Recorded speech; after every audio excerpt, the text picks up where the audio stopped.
दोस्तों नमस्कार, मैं राम सूरत यादव। आखिरकार वह सच पूरे देश के सामने आ ही गया और सुप्रीम कोर्ट के कड़े रुख की वजह से पूरे देश के सामने वह सच आज देश के सामने आ गया, जिसकी वजह से पूरे देश में इस समय राजनीतिक भूचाल आ गया है। और आप देख रहे हैं कि केजरीवाल अभी 2 दिन पहले गिरफ्तार किए जाते हैं शराब घोटाले को लेकर के। केजरीवाल ही नहीं, केजरीवाल पार्टी के 3 बड़े नेता संजय सिंह, मनीष सिसोदिया, सत्येंद्र जैन ये पहले से ही जेल में हैं। और अब जो है दिल्ली के मुख्यमंत्री अरविंद केजरीवाल को भी गिरफ्तार कर लिया गया है। लेकिन आज पूरे देश के सामने एक बहुत बड़ा सवाल खड़ा हो गया है कि सरकारी गवाह करोड़ों रुपया चंदा बीजेपी सरकार को क्यों दिया, बीजेपी को चंदा सरकारी गवाह क्यों दिया, इसके पीछे का रहस्य पूरा सच जो है इलेक्टोरल बॉन्ड की वजह से, इलेक्टोरल बॉन्ड खरीदने के कारण पूरा सच पूरे देश के सामने आ गया। कि बताइए, जब शरद चंद्र रेड्डी एक जो है दवा कारोबारी,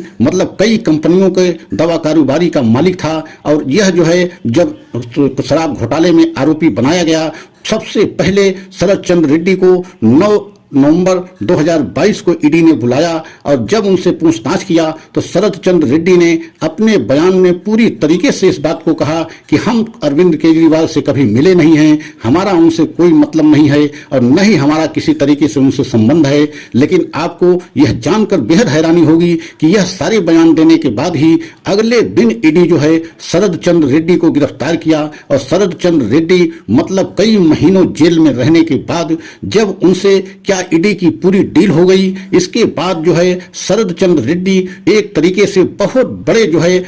करोड़ों रुपए में इलेक्टोरल बॉन्ड खरीदा और बीजेपी को जो है बतौर चंदा के रूप में दिया। और आपको यह भी जान के हैरानी होगी कि यह सारी जो है बातें तब हुई जब शरद चंद्र रेड्डी जेल गए और एक तरीके से शराब घोटाले में मुलजिम बनाए गए। लेकिन जब यह सारी बातें हुई, उन्होंने चुनावी चंदा स्कीम के तहत इलेक्टोरल बॉन्ड खरीदा और बीजेपी को चंदा दिया, उसके बाद वह सरकारी गवाह बनाए गए। और आपको यह भी जानना बहुत जरूरी होगा कि उन्हीं के सरकारी गवाह बनने के बाद से जो है संजय सिंह की गिरफ्तारी हुई और उसके बाद उन्हीं के जो है गवाहों के आधार पर अरविंद केजरीवाल मुख्यमंत्री की जो है गिरफ्तारी हुई। लेकिन आपको यह भी जानना बहुत जरूरी है कि जब 9 नवंबर 2022 को पहली बार जो है ईडी ने शरद चंद्र रेड्डी को बुलाया था, तो उस समय अपने बयान में पूरी तरीके से जो है अरविंद केजरीवाल से कोई संबंध होने की बात नहीं कबूला था और न ही किसी तरीके से अरविंद केजरीवाल से उनका संबंध था, यह शरद चंद्र रेड्डी ने बताया था। लेकिन अगले दिन जब उनको गिरफ्तार किया गया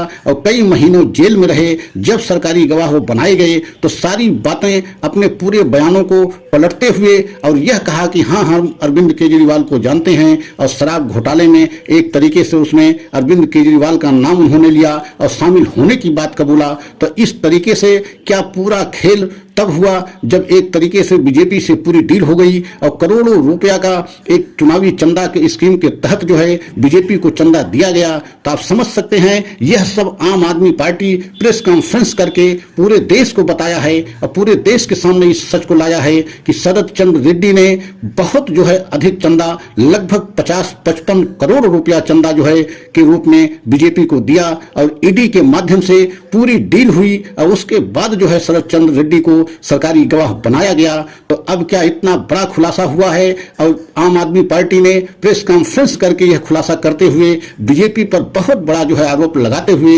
इस बात की मांग किया है कि बीजेपी के अध्यक्ष जो है एक तरीके से इसके सबसे बड़े गुनहगार हैं, क्योंकि शराब घोटाले का पैसा जो है शराबियों से जो लिया गया वह एक तरीके से बीजेपी के पास गया। और बीजेपी के जो है सबसे बड़े जो है एक तरीके से माना जाए तो बीजेपी के राष्ट्रीय अध्यक्ष जो है नड्डा जी हैं और उनको गिरफ्तार करना चाहिए ईडी को। और जिस तरीके से आपने देखा कि प्रेस कॉन्फ्रेंस करके आम आदमी पार्टी ने इस बात का खुलासा किया कि शरद चंद्र रेड्डी ने कई दुकानों को भी लिया था, ये सही बात है, लेकिन उससे जो इनकम हुई, घोटाले में जो पैसा जो शरद चंद्र रेड्डी ने दिया वह चंदे के रूप में बीजेपी को दिया। तो सबसे बड़ा दोषी बीजेपी पार्टी मानी जानी चाहिए और ईडी को अब जो है बीजेपी के खिलाफ एक्शन लेना चाहिए और बीजेपी के राष्ट्रीय अध्यक्ष को, मतलब राष्ट्रीय अध्यक्ष जेपी नड्डा को गिरफ्तार भी करना चाहिए। तो पूरे देश के सामने अब जो है शराब घोटाले को लेकर के आम आदमी पार्टी ने प्रेस कॉन्फ्रेंस करके ऐसा खुलासा किया है जिससे अब बीजेपी की